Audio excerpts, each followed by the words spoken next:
ದಿನವಿಡಿ ಪತಿಯೊಳಗಿರುವಳು ಸತಿಯು.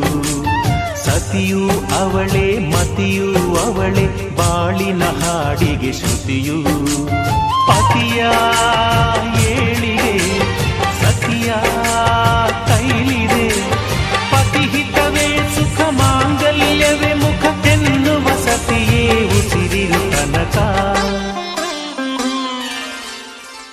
ಸುಮತಿ ಸುಮತಿ ಶ್ರೀಮತಿ ಆರು ಗುಣಗಳೇ ನಿನಗಾರತಿ. ಮನಕ್ಕೆ ಒಡತಿ ಮನೆಗೆ ಗರತಿ.